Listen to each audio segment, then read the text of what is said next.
After missing out on a couple interior defensive linemen, it's quite possible Mizzou football is finished in the portal. I'm going to explain why that's probably not a bad thing coming up right now on Locked On Mizzou.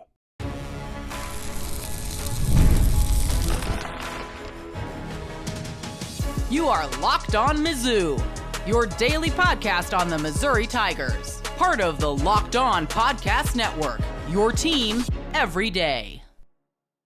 Hey, all you true sons and daughters, I'm John Miller, your Mizzou mafioso and the central scrutinizer of Missouri Tigers football and basketball. And on today's program, I got to say I'm already tired of Sooners fans, and Oklahoma is yet to even step actual foot into the Southeastern Conference at this point. I'll tell you why I want them to be quiet coming up on the program, and why it turns out Missouri actually owes current Houston head coach Dana Holgorsen a huge debt of gratitude, without a doubt. You know what? First, though, game off. We got to talk more about Monopoly Go. This fast-paced game lets you team up with friends for tournaments to unlock awesome prizes like unique stickers for trading, cool playing pieces, and hilarious emojis for taunting your friends. So download Monopoly Go, now free on Google Play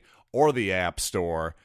Game on. And game on with this podcast. Of course, Missouri missed out on Simeon Barrow last week, an interior defensive lineman. Another defensive tackle, Dominic Williams. I had heavily thought that he was probably going to end up at the University of Miami. And indeed, the Hurricanes did secure his services as suspected on last Friday's Locked On Mizzou.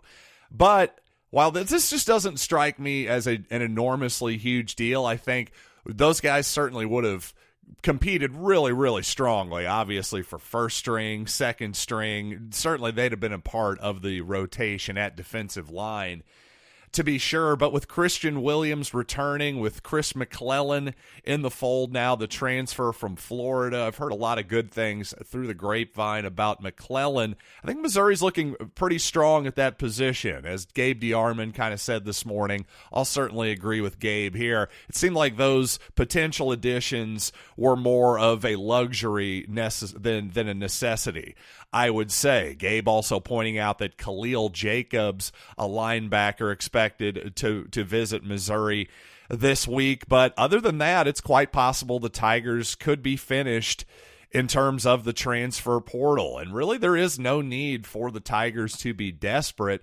There's really no obvious positions of need at this point. I think with Caden Green from Oklahoma, again, I'm going to talk about the Sooners here in just a little bit, but Caden Green from Oklahoma filling in on the offensive line, Marcus Bryant as well. I just think that Missouri's pretty set on offense for sure. Defensively, there's some more concerns, but nothing that should cause anyone to panic whatsoever. I've said this quite a bit over the offseason, but I think it's worth repeating. To me, the biggest concern on the entire roster is cornerback. I know Missouri likes what they have in Marcus Clark. I know they like what they have in Drayden Norwood. I think Toriano Pride is certainly as good of a transfer as you could have probably expected from the Tigers at corner. But considering you've got two guys in Chris Abrams-Drain and Ennis Rakestraw who are NFL draft picks, to me, not only is that an obvious concern at any position, but specifically at corner, I think if you're not able to play as aggressive of a style defense on the back end like Missouri has the last couple seasons, aggressive man-to-man style defense, well, that changes what you can do defensively. And first of all, it'll be interesting to see if Corey Batoon is as aggressive defensively as Blake Baker was the past couple seasons. At the same time, you know, obviously Batoon has a different set of players to work with this season, a different defensive backfield to work with, and it'll be really interesting to see how Missouri plays it defensively this season, in my opinion. When you're able to play aggressive man-to-man defense, well, that opens up a whole bunch of pressures and blitzes that you otherwise just simply are not able to call. So I'm just very interested to see how all of that plays out for the Tigers defensively. Now, when it comes to the Oklahoma Sooners and their fans, I will say it's pretty natural when you're the fan of one of the great college football programs of all time. No question the Sooners are that. So it's easy and natural to get chesty if you're one of those fans, especially against Missouri, a team that historically, well, obviously you've dominated. No question about that. But here's the thing, Oklahoma fans, a lot has changed since the last time Missouri and Oklahoma hooked up on the football field in the Big 12 Conference. And of course, when Missouri left for the SEC, there was a lot of hurt feelings and all that kind of good stuff, and even some blame thrown around from Oklahoma's direction to Missouri. Well, without legislating all of the history of that once again, if what I just said previously is true, that Oklahoma is one of the great football programs of all time and that they historically dominated Missouri, how can you then blame Missouri for being the power broker that led to the breakup of the conference? That's absolute absurdity, number one. But number two, my colleague over at Locked On Sooners, John Williams. First of all, I appreciate that John likes to take the heat on social media. You definitely can monetize your haters over there. No question about that. I respect that he takes the heat, gets in there, and stirs up a little conflict. But you know what? I thought he went a little far the other day by probably trolling Missouri fans, let's be honest, but by saying that, hey, why can't we get the Tigers out of the SEC and bring Oklahoma State in again? As if there is not a very good reason, folks, why the SEC or the Big Ten or the ACC, none of those major conferences have reached out to have the second best program, the second most notable program in the state of Oklahoma. Let's pump our brakes here just a little bit, please. I mean, frankly, Oklahoma and Texas should be grateful to be in the Southeastern Conference because they basically burned down the Big 12, left scorched earth, and then said, hey, see you later, good luck, we're going to go off to the richer pastures of the Southeastern Conference. So this idea that any Oklahoma people should act like, hey, we're here and we're going to call the shots now, I mean, it's just a little bit too much for this Missouri fan to take. It really is. And by the way, this whole thing of, well, you weren't going to be wallflowers last time. See, that was the big statement by the Oklahoma Athletic Department. Somebody within there saying like, well, hey, we're going to check out the Pac-12, that kind of deal, which in retrospect is hilarious. If Oklahoma and Oklahoma State would have wound up going to the Pac-12 over a decade ago, how hilarious of a bag fumble would that have been in retrospect? Again, you're fortunate to have been invited to the SEC party after having hitched your wagon to the Big 12 and ultimately having a huge part in what is the Big 12's ultimate faith here.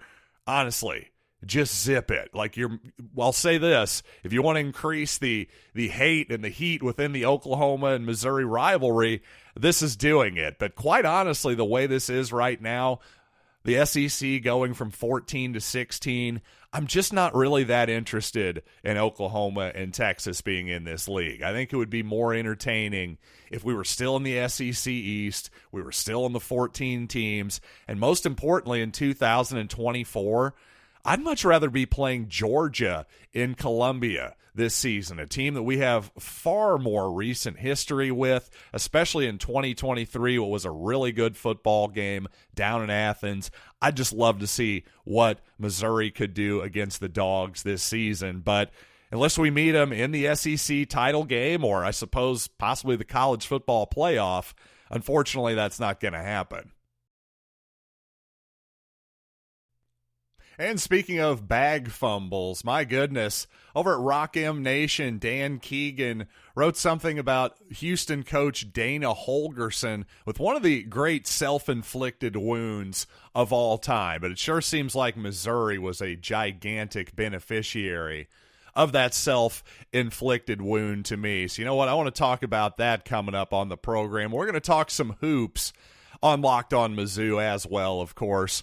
But first, let's talk about LinkedIn Jobs, because when you're hiring for your small business, you want to find quality professionals that are right for the role. That's why you have to check out LinkedIn Jobs. LinkedIn Jobs has the tools to help find the right professionals for your team faster and for free. And LinkedIn is definitely not just your average everyday job board. LinkedIn helps you find right professionals that you cannot find anywhere else. Even those who aren't actively searching for a new job, but might be open to the new perfect role. And in a given month, more than 70% of LinkedIn's users don't visit other leading job sites. So if you're not looking on LinkedIn, you're looking in the wrong place. So post your job for free at linkedin.com/lockedoncollege. That's linkedin.com/lockedoncollege to post your job for free. Terms and conditions apply. Well, just about everybody in college football these days, especially Southeastern Conference fans of those squads, are very aware that offensive line play is incredibly valuable and important. If not, it's really required. If you're going to win an SEC championship, make the playoff, you almost have to have good offensive line play. And yet, despite that very obvious fact, I would say, the offensive line is still one of the most thankless jobs that there is, quite honestly. So as a player, not only is it a thankless job to some extent, well, as an offensive line coach, that's very much the case as well. And I think what you find is, because of both of those human nature factors here, you're not exactly the star of the team, right? You're not running the rock into the end zone. You're not the quarterback. It's just not a glamour position, despite being incredibly valuable. So what does that mean? That means that offensive line coaches who can actually coach technique and take these large young men who may or may not be in love with football necessarily, where you're going to maybe make them fall in love with football, because suddenly if you can coach technique and they can see improvement and suddenly start to see, hey, wait a second, I'm getting better at this, and wow, I'm actually dominating some guys in front of me. Hey, this offensive line thing is pretty darn fun. Well, to me, offensive line coaches, the really good ones, they're just not very many of them out there, and they're worth their weight in gold when you find one, or worth their weight in black and gold, if you will. Did you see what I did there? But seriously, though, Brandon Jones, Dana Holgorsen, Houston's head coach, formerly at West Virginia. Well, Houston making their way into the Big 12 last season. Apparently, Dana Holgorsen decided, hey, I like Brandon Jones as a coach, but as a recruiter, I don't know, he's just a little lacking. I needed some more recruiting prowess here. Again, this is according to Dan Keegan over at Rock M Nation. Well, if this is true, and I have no reason to doubt Mr. Keegan, that is just one of the great mistakes of all time. And my goodness, does Missouri seem to be benefiting from it? Because the Tigers, remember, before the 2023 season, they were in a pretty bad spot in terms of offensive line coaches. Marcus Johnson had left after spring practices, fairly surprisingly, to join Ryan Walters, of course, former Missouri defensive coordinator, now the head coach at Purdue, decided to join him in the Boilermakers. And Missouri, again, as I said, offensive line coaches, not exactly growing on trees out there, as the cliche goes. So what an incredible move by Eli Drinkwitz to secure Brandon Jones, who, from my relatively untrained eye, sure looks like a heck of an offensive line coach to me. And if I'm right, if that is the case, man, Dana Holgorsen, why? Thank you, don't get me wrong, but why would you do that? What a huge mistake that is. Again, Missouri, hopefully they realize what they have here, if I'm correct, and do whatever you can to secure Brandon Jones into the future. Now, last week on the program, I brought up Mario Cristobal, the head coach of the University of Miami, thinking, they might be in a real good spot here for a breakout in 2024, similar to what Missouri was last season. Now, I had to also check myself a little bit this morning. I sent out a little bit of a joke at Dion Sanders, his expense this morning, just saying, hey, basically all those takes from September about how great Colorado is going to be, let's go ahead and move them in to the recycling bin on Microsoft Windows at this point. But then I had to check myself and go, now, wait a second here. Is this just me maybe prematurely jumping on Colorado and Deion Sanders? Like, I think probably a lot of people at this point are feeling like a couple years ago they jumped on Eli Drinkwitz and Missouri maybe a little bit prematurely.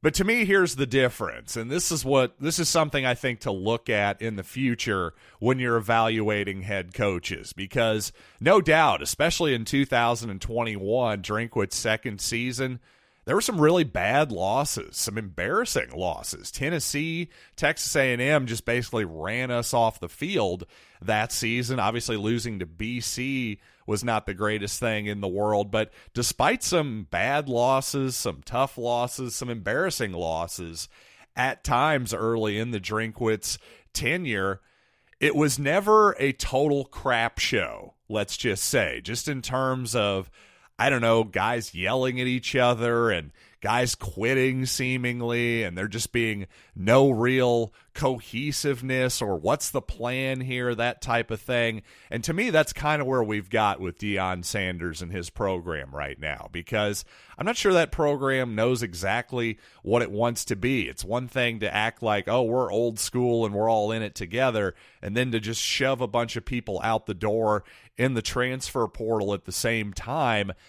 I'm just not really sure what's going on over there. Anytime your starting quarterback is throwing lobs at people who have left the program on social media, that's just a bad look. And when that guy also happens to be the son of the head coach, I'm just not sure what we're doing here. So, again, I was talking about offensive line. I heard somebody discussing Sanders earlier today saying that, hey, you can't build an offensive line through the transfer portal. And I think that's largely true. I think you can supplement your line, as Missouri has done this year. But just in general, through your you still have to build a program. It can't just be, hey, guys in and out, free agents every year, let's play pickup football each and every season.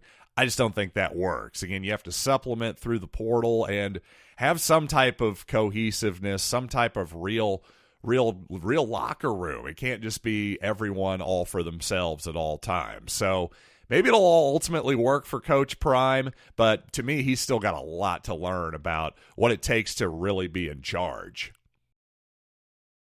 And quickly, before I get to basketball here, I did want to note something that emerged on social media. Ennis Rakestraw with a cute letter when he was a small boy to his teacher at the time, just basically saying, man, you're the greatest teacher ever and all this stuff. And it's a very cute letter and funny in a lot of ways, too. Ennis, when he was, again, this was from him when he was a boy, ending this letter with P.S. goodbye, which, I don't know, kids just crack me up. It's one of those things. And especially in the letter, he says, I hope you're alive, because if I make it to pro football, I will talk about you. And by golly, it happened too. And I had to laugh at the if you're alive comment.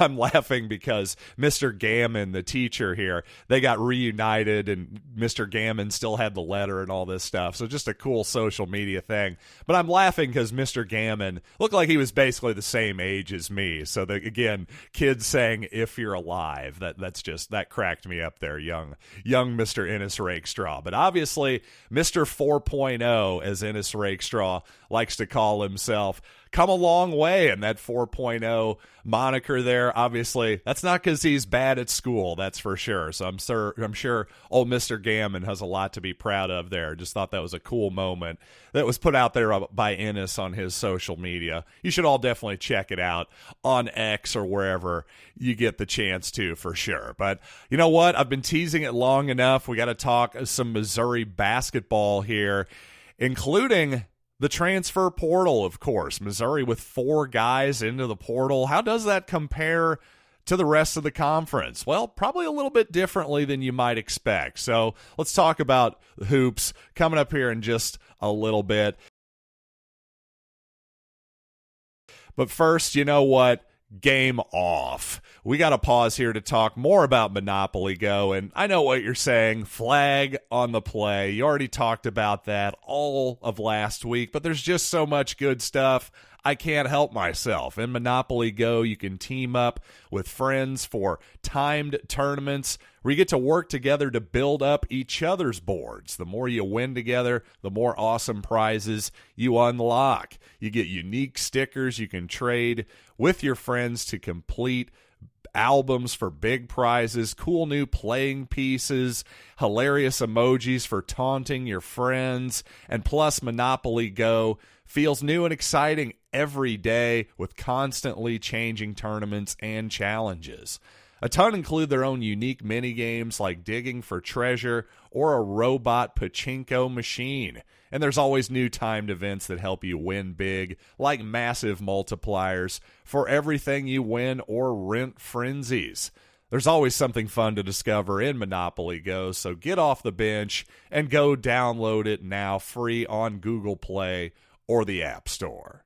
Game on. Well, as I pointed out last week, the portal window, the window for entering the transfer portal anyway, is now closed. So what does that mean for Missouri basketball? It means we know who's coming back almost certainly. I think it's safe to say that Anthony Robinson, who we basically knew he was going to come back. I think that was a safe assumption. Trent Pierce, on the other hand, was a real question mark, in my opinion, along with Jordan Butler. Butler obviously decided to go back to his home state of South Carolina to play for the Gamecocks, so a pretty good landing spot for him. Pierce, I don't know if he was back-channeling to people, thinking about possibly leaving at all, but Pierce, a guy that obviously the staff, Missouri staff that is, really believed in this past offseason, and a guy that I saw enough from, although statistically, frankly, he was horrible. Let's just put it kindly, or put it as frankly as I can. But to me, there was enough there. If Pierce's shot is really as good as it was purported to be, if he's as good of a scorer as his potential was said to be in the offseason, I think there's enough there to think that Pierce can still be a player for Missouri. So with all that being said, Missouri did have 4 guys enter the transfer portal. Of course, the previously mentioned Jordan Butler, Jesus Carolero-Martin, Kurt Lewis, and John Tunje. Tunje ended up at a Power 5 program in Wisconsin as well. But you might be thinking, geez, 4 guys into the portal, that seems like a lot, doesn't it? Well, 5 years ago, yeah, that would have been a ton. These days, frankly, it's par for the course. Most of the teams in the SEC had at least 4 guys in the transfer portal. In fact, 4 was the most common number of players who entered the portal this past offseason, or this current offseason, I should say. Tennessee, for instance, just won the league, and Rick Barnes is, of course, returning, about as stable of a situation as you're going to get these days, and yet they also had 4 guys in the transfer portal. Heck, Alabama, who just made the Final Four, they had 7 guys enter the transfer portal. And congratulations to the Vanderbilt Commodores, who lead the SEC for a change, this time with 9 guys into the transfer portal, reminiscent of after Conzo Martin's last season at Missouri. Now, as far as teams, I'm including Oklahoma and Texas in this calculation, by the way. There's only 4 teams that had fewer than Missouri. South Carolina, Auburn, and Florida each had 3 players enter the portal, LSU with 2. So every single program in the league had multiple guys enter it, and the vast majority had 4 or more. So whether you like this new transfer portal world or not, when you compare Missouri to the rest of certainly the rest of the SEC, and I think it's safe to say the rest of the country as well, really that's not that big of a number. So no reason to panic or really worry about that type of movement whatsoever, I would say. Just some context for you there.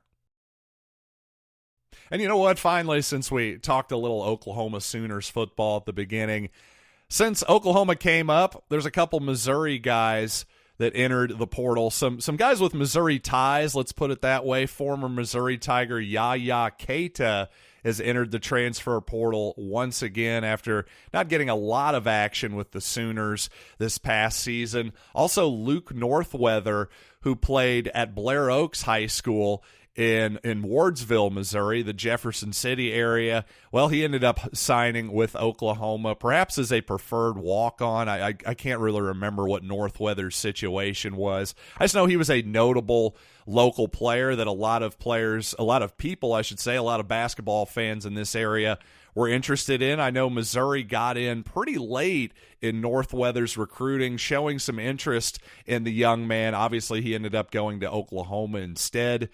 Will Missouri be interested this time? I suspect that particular boat has probably sailed, but we shall see. I'm definitely interested to see where Northweather ends up. One of those guys that's, hey, if you believe in the guy who's a taller guy, say 6'9"-ish, has some skills, could shoot the ball and put it on the floor a little bit. If you thought, hey, here's a project, a guy we can maybe work on a little bit, it's kind of interesting that the plug was pulled, I guess, after 1 year there. It just seems like, I don't know, what exactly did you expect? I'm not really sure on either side. So to me, just another example of, it just seems like hardly anybody wants to stay around and develop and have patience anymore. Not one of my favorite parts about modern basketball. But of course I love basketball and football regardless. I gotta have my fix every single day. And hopefully I'm giving you a bit of a fix here every day on Locked On Mizzou. So, you know what? Until next time, thanks for joining me as always. I am John Miller, and this has been Locked On Mizzou.